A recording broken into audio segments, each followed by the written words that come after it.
दोस्तों, आज की सुंदर कहानी है मछुआरा और उसकी आत्मा की कहानी। तो आइए हम लोग कहानी को सुनते हैं, जो बहुत ही सुंदर कहानी है। एक मछुआरा था जो हर सुबह समुद्र में जाकर वह युवा मछुआरा अपना जाल पानी में फेंकता। जब हवाएं तट से समुद्र की ओर बहती तो उसके हाथ कुछ न कुछ लगता या बहुत कम लगता, क्योंकि तब ये तीखी और काली पंखों वाली हवाएं चलती। तब प्रचंड लहरें उनमें मिलने के लिए समुद्र से उठती। लेकिन जब हवाएं तट की ओर बहती तो मछलियां समुद्र में से ऊपर आके उसके जाल के डोरों में फंस जाती। वह उनको मंडी में ले जाकर बेचता। हर शाम वह समुद्र से बाहर आता। एक दिन उसका जाल इतना भारी था कि उसे नाव खींचने में बहुत जोर लगाना पड़ रहा था। वह हंसकर बोला, जरूर आज तो मैंने इधर तैरने वाली सारी की सारी मछलियां पकड़ ली, या फिर कोई ऐसा बड़ा जीव पकड़ा जो लोगों के लिए अजूबा होगा, या फिर किसी या कोई ऐसी भयानक चीज होगी जिसे महारानी पसंद करेगी। उसने सारा जोर लगाकर रस्सियों को ऊपर खींचा, तब तक कि किसी कांसे के फूलदान में नीले मीने की लकीर की तरह उसकी बाहों में नसें उभर नहीं आई। वह पतली रस्सियों को खींचता चला गया जब तक कि सपाट कारकों का घेरा उसके पास न आ गया। फिर अंत में जाल भी पानी की ऊपरी सतह पर आया, लेकिन उसमें एक भी मछली ना थी, ना ही कोई बड़ा आकार का जीव। केवल एक छोटी मत्स्य कन्या थी जो गहरी नींद में सो रही थी। उसके बाल पानी में भीगे सोने के ऊन जैसे थे। उनमें से हर एक बाल ऐसा लगता जैसे शीशे के सुंदर प्याले में सोने की तार हो। उसका शरीर सफेद हाथी दांत का सा था। उसकी पूंछ चांदी और मोती की थी, जिसके चारों तरफ समुद्र की हरी लताएं लिपटी हुई थी। उसके कान समुद्र के शंखों जैसे थे और होंठ मूंग जैसे। समुद्र की ठंडी लहरें उसके ठंडे सीने से टकरा रही थी और उसकी पलकों पर नमक झिलमिला रहा था। वह इतनी सुंदर थी कि युवा मछुआरा उसे देखकर आश्चर्य से भर उठा। उसने हाथ बढ़ाकर जाल को अपने पास खींच लिया, फिर एक ओर झुककर मत्स्य कन्या को अपनी बाहों में ले लिया। उसके छूते ही मत्स्य कन्या किसी घबराए समुद्री पक्षी की तरह जोर से चीख पड़ी। उसने भयभीत नील लोहित आंखों से मछुआरे की तरफ देखा और अपने आप को उसकी पकड़ से छुड़ाने के लिए जोर मारने लगी, लेकिन मछुआरे ने उसे कसकर सटाए रखा और अपने से अलग नहीं होने दिया। तब जब उसने समझ लिया कि इस तरह छूटना संभव नहीं, तो रोकर बोली, मैं आपसे प्रार्थना करती हूँ, मुझे छोड़ दीजिए, क्योंकि मैं राजा की इकलौती बेटी हूँ। मेरे पिता बूढ़े और बिल्कुल अकेले हैं। इस पर युवा मछुआरे ने जवाब दिया, मैं तुम्हें तब तक नहीं छोड़ूंगा जब तक यह वादा ना करो कि जब भी मैं पुकारूं तुम आकर मेरे लिए गाओगी, क्योंकि मछलियां जलजीवों के गानों से आकर्षित होती हैं, इसलिए तब मेरे जाल उनमें भर जाया करेंगे। अगर मैं वादा करूं तो क्या तब आप सचमुच मुझे छोड़ देंगे? मत्स्य कन्या ने ऐसा पूछा। फिर मछुआरा ने बोला, मैं सच में तुम्हें मुक्त कर दूंगा। युवा मछुआरा ऐसा बोला। इस पर उसने जलजीवों की शपथ लेते हुए मछुआरे से वादा कर लिया। मछुआरा ने अपना बहुपाश खोल दिया और वह किसी अज्ञात भय से कांपती हुई समुद्र तल में उतर गई। युवा मछुआरा हर शाम समुद्र पर जाकर मत्स्य कन्या को पुकारता। वह पानी में ऊपर आकर उसके लिए गाती।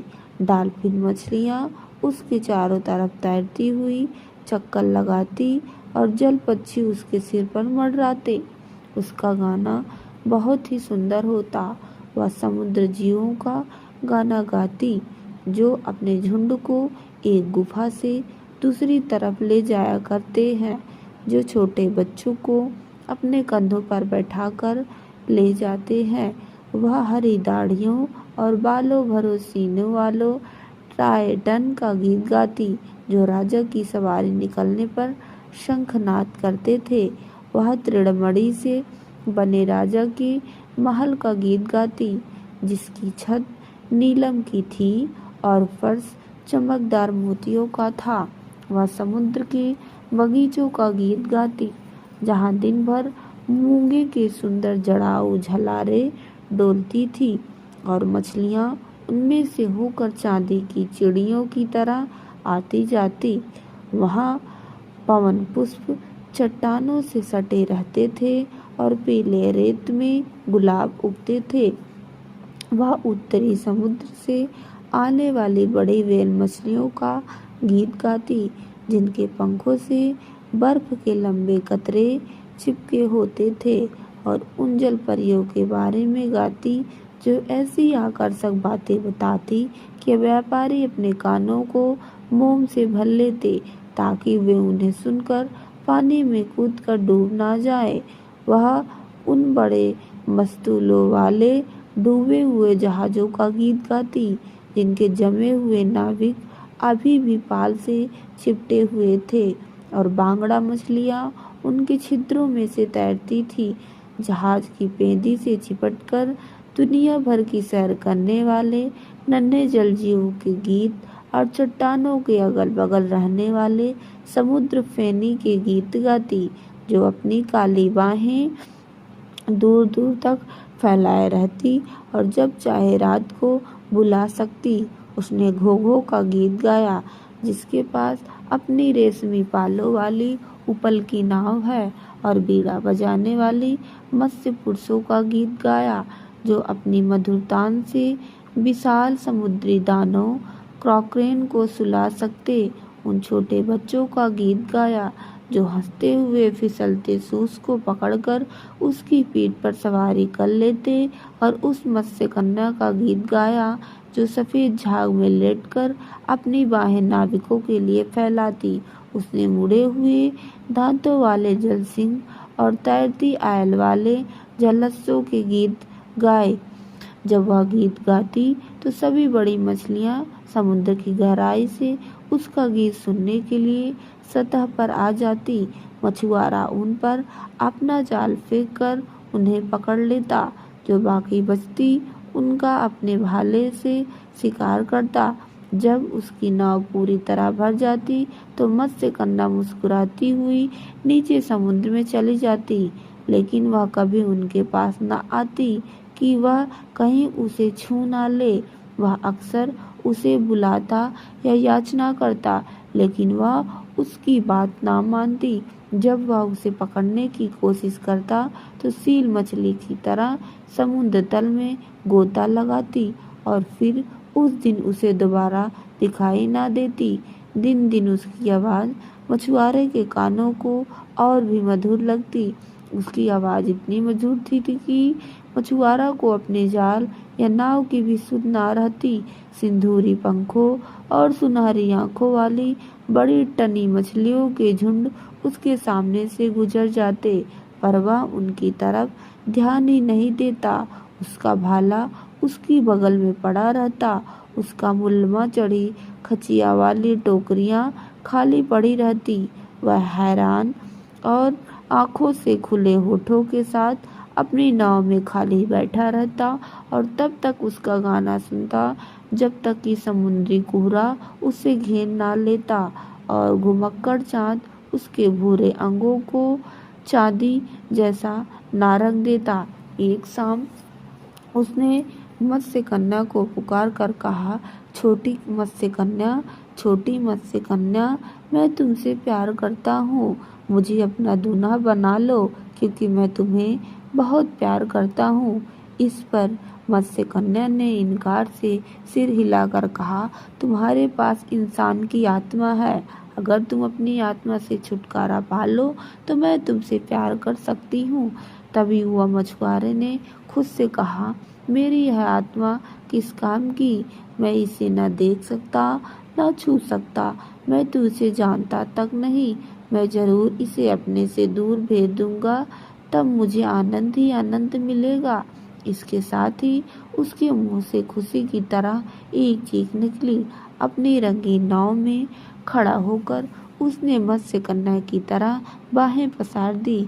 मैं अपनी आत्मा को अपने से दूर भेज दूंगा, वह बोला, तब तुम मेरी दुल्हन बनोगी और मैं तुम्हारा दूल्हा। फिर हम दोनों समुद्र की गहराई में साथ रहेंगे। जो कुछ तुमने अपने गीतों में सुनाया वह सब मुझे दिखाओगी और जो तुम चाहोगी वह मैं करूँगा। हमारी जिंदगी अलग अलग ना होगी। छोटी मत्स्य कन्या खुशी से चहक उठी और उसने अपना चेहरा अपने हाथों में छिपा लिया। पर मैं अपनी आत्मा को दूर कैसे भेजूंगा? मछुआरा बोला, मुझे बताओ, मैं यह कैसे कर सकता हूँ तो मैं वैसा ही करूँगा। आह, मुझे यह नहीं मालूम, मत्स्य कन्या ने कहा। जलजीवों की आत्मा नहीं होती। इतना कहकर वह उसकी तरफ ललचाई नजरों से देखती हुई समुद्र में चली गई।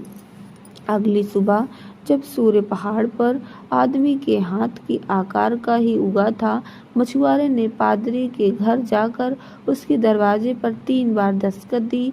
उसने खिड़की से झांककर देखा कि कौन है, फिर कुंडी खोलकर बोला, अंदर आ जाओ। मछुआरा सुगंधित फर्श पर झुक गया।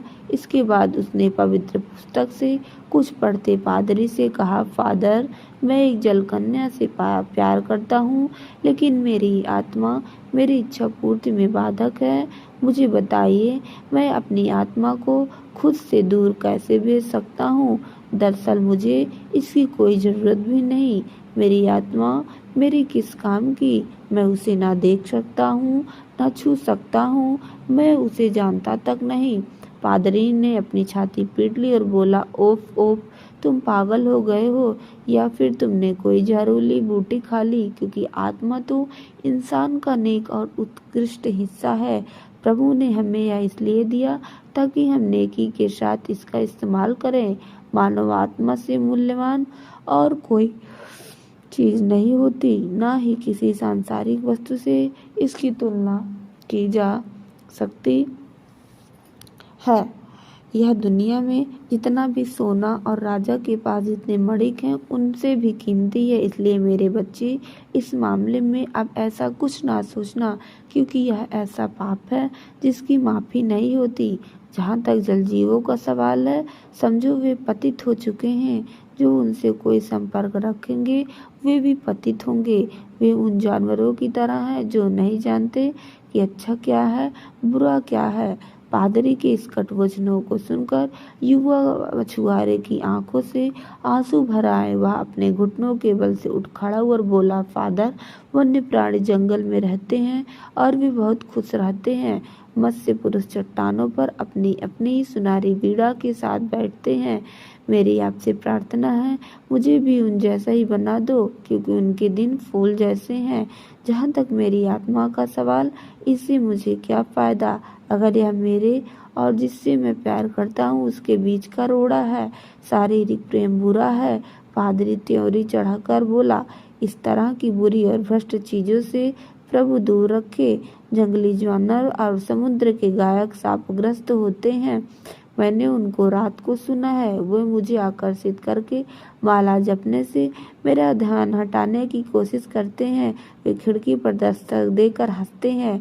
वे अपने खतरनाक आनंद की कहानियाँ मेरे कानों में फुसफुसाते हैं। वे मुझे आकर्षक वस्तुओं का लालच देते हैं। जब मैं प्रार्थना करता हूँ तो मेरा मुंह चिढ़ाते हैं। मैं तुम्हें बता रहा हूँ, वे पतित हो चुके हैं, क्योंकि उनके लिए ना कोई स्वर्ग ना नरक, ना ही वे इनमें से कहीं भी जाकर प्रभु का गुणगान करेंगे। फादर, आप नहीं जानते, आप क्या कह रहे हैं? युवा मछुआरा बोला, एक बार मेरे जाल में राजा की बेटी फंस गई। वह भोर के तारे से भी सुंदर और चंद्रमा से भी अधिक गोरी है। उसके शरीर के लिए तो मैं अपनी आत्मा का भी बलिदान कर दूंगा। उसके प्रेम पर मैं स्वर्ग भी बलिदान कर दूंगा।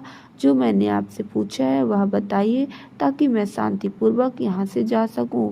ओफ, पादरी बोला, तुम्हारी प्रेमिका का पतन हो चुका है और उसके साथ तुम्हारा भी पतन होगा।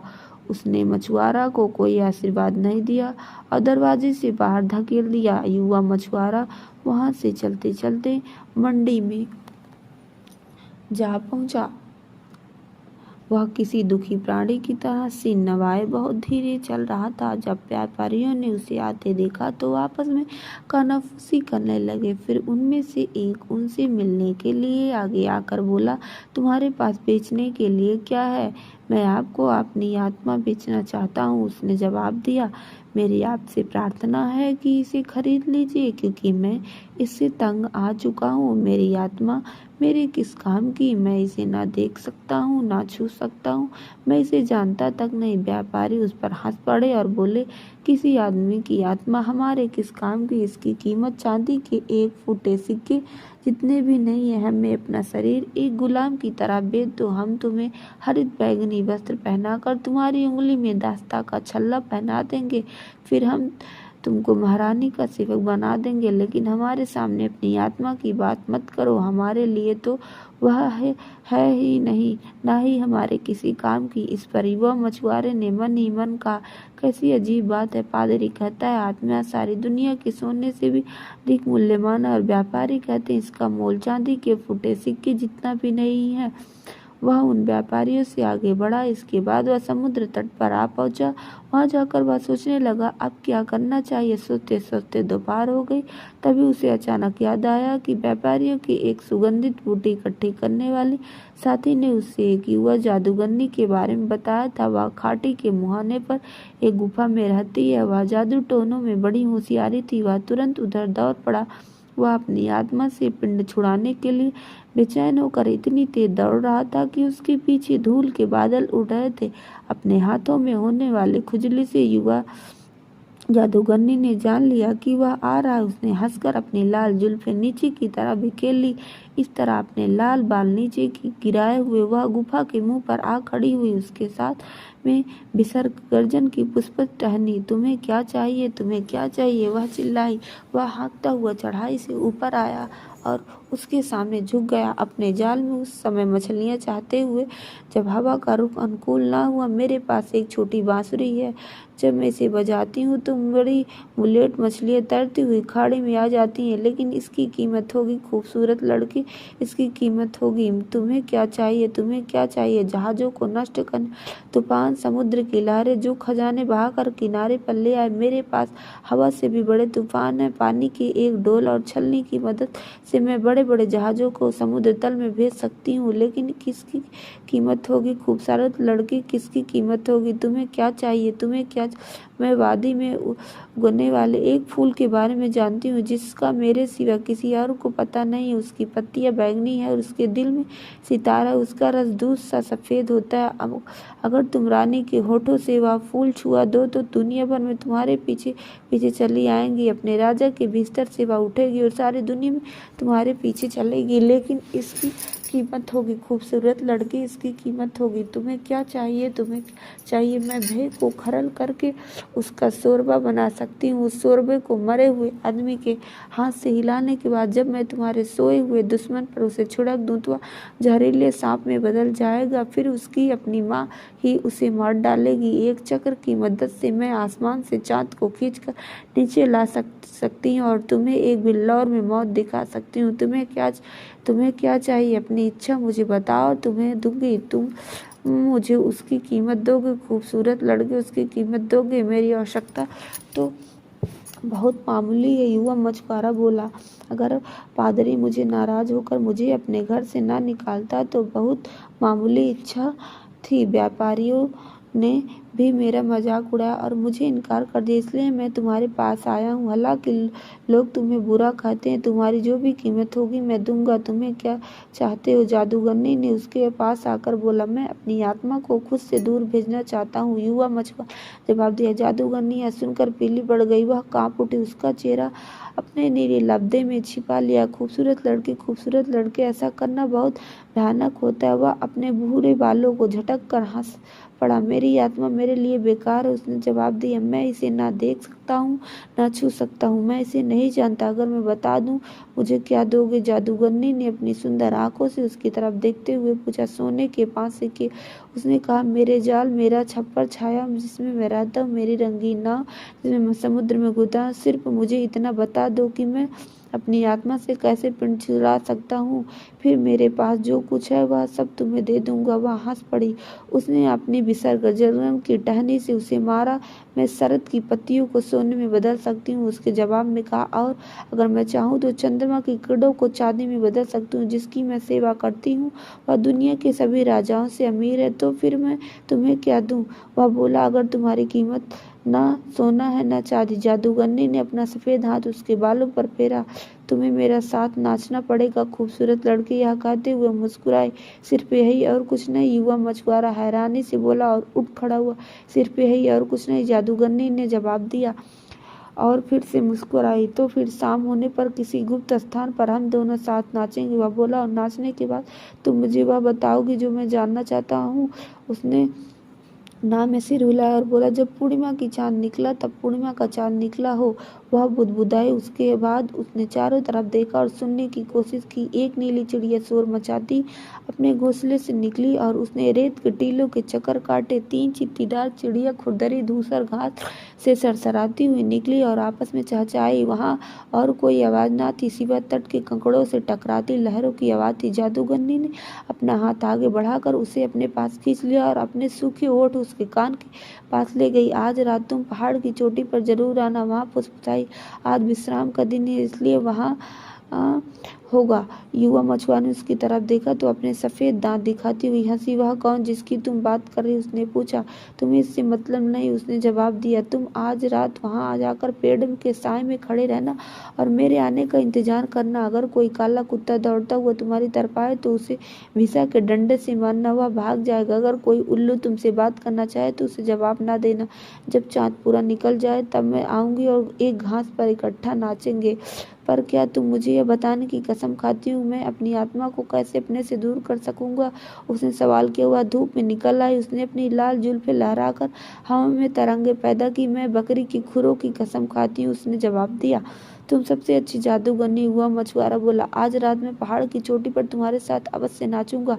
तुमने मुझसे ना सोना मांगा ना चांदी, सिर्फ यह मामूली सी चीज। उसने अपनी टोपी उतार कर और सिर झुकाकर उसके प्रति सम्मान प्रदर्शित किया, फिर खुशी से भरा हुआ शहर की तरफ वापस भागा। जादूगरनी उसे देखते देखते जब वह आंखों से ओझल हो गया तो वापस अपनी गुफा में आई। उसने देवदार की नक्काशदारी पेटी से एक आईना निकालकर फ्रेम पर टिका दिया। उसके अंगारों पर गंधेबन जलाया और धुएं के छल्लों में से उसे दिखने लगी। थोड़ी देर बाद उसने गुस्से से अपनी मुट्ठियां भीग ली। उसमें मेरा होना चाहिए था, वह बड़बड़ाई। मैं भी उतनी ही सुंदर हूँ जितनी वह है। रात को चांद निकलते ही युवा मछुआरा पहाड़ की चोटी पर आकर पेड़ के साए में खड़ा हो गया। धातु की विशाल चादर की तरह समुद्र नीचे फैला हुआ था। छोटी खाड़ी में नौकाओं की साल हिल रहे थे। एक गंधक के अंग के समान आंखों वाले बड़े उल्लू ने उसका नाम लेकर पुकारा, लेकिन उसने कोई जवाब ना दिया। एक काला कुत्ता दौड़ता हुआ और उस पर गुर्राया। मछुआरे ने उसे भीसा के डंडे से पीटा तो वह रिसियाता हुआ भागा। आधी रात को जादूगरनी चमगादड़ों की तरह हवा में उड़ती आई। ओ, कोई यहाँ है जिसे हम नहीं जानते, ये धरती पर उतरते चिल्लाई। उन्होंने इधर उधर सूंघा, आपस में खुर फुसुर की और इशारे किए। सबसे बाद में वह लाल जुल्फों वाली हुआ जादूगरनी उड़ती हुई आई। उसने सुनहरे काम वाली मोर की आंखों से सजी पोशाक पहनी हुई थी। उसके सिर पर हरी मखमल की एक टोपी थी। वह कहाँ है, वह कहाँ है? उसे देखती जादूगरनी चिल्ला पड़ी, लेकिन वह हंसकर पेड़ की तरफ दौड़ी। मछुआरे का हाथ पकड़कर वह उसे चांदनी में ले आया और उसके साथ नाचने लगी। वे चक्करों में घूम रहे थे। युवा जादूगरनी इतनी ऊंची उछल रही थी कि वह उसके जूतों की लाल एड़ियां देख सकता था। फिर ठीक नाचने वाले के बीच में घोड़े की टापों की आवाज आई। पर कोई घोड़ा दिखाई नहीं दिया और तेज जादूगरनी ने कहा और अपनी बाहें उसके गले में डाल दी। उसकी गर्म सांसें उसके चेहरे पर महसूस कर रहा। तेज तेज वह चिल्लाई। उसे लगा कि धरती उसके पैरों तले लट्टू की तरह घूम रहा। उसका दिमाग परेशान हो गया और एक अजीब तरह का डर उसके दिल में समा गया। उसे लगा कोई दुष्ट चीज उसे घूर रही है, क्योंकि चट्टान के पीछे उसे एक आकृति नजर आ रही जहाँ कुछ देर पहले कोई ना था। वहां पर स्पेन के फैशन में सिला काली मखमल का सूट पहने एक आदमी था। उसका चेहरा अजीब तरह का जर्द था, लेकिन उसके होंठ किसी चटक लाल फूल जैसे थे। वह बहुत थका हुआ लगा था। उसके पीछे टेक लगाकर उसने खंजर के दस्ते से खेल रहा। पास ही घास पर उसका पंख की कालगीली हट रहा। साथ ही घुड़सवारी के सोने की लेस वाली मोती जड़े दस्ताने रखे थे। उसके लबादे का अस्तर नेवले की खाल का बना था। उसके कोमल सफेद हाथों में रत्न जड़ी अंगूठियां थी और उसकी आंखों पर झुकी पलकें बहुत बोझिल थी। सुबह सवेरे जबकि अभी पौ फटी ही थी, वह मठवासियों, संगीतकारों, मोमबत्ती धारकों, धूप देने वालों तथा बहुत से अन्य लोगों के साथ समुद्र तट पर आया। उसने वहां के हर जीव को आशीर्वाद दिए। वन क्षेत्र में नर्तक करने नन्हे जीवों को भी, पत्तियों में से झांकते चमकीले आंखों वाले जीवों को भी, ईश्वर के संसार की प्रत्येक वस्तु को अपने आशीर्वाद दिया। लोग आश्चर्य और प्रत्येक वस्तु को उसने आशीर्वाद दिया। लोग आश्चर्य खुशी से भर उठे। उसके बाद कभी भी धोबी घाट के उस कोने में किसी तरह के फूल नहीं खिले। वह जमीन पहले की तरह बंजर रही। फिर कभी जलजीव उस छोटी खाड़ी में नहीं आए, जैसा कि उनका स्वभाव था। वे समुद्र के किसी अन्य भाग में चले गए। इस प्रकार हमारी कहानी खत्म होती है। अगर आप लोगों को हमारी वीडियो अच्छी लगे तो ज़्यादा से ज़्यादा लाइक एंड सब्सक्राइब जरूर करें। थैंक यू, धन्यवाद।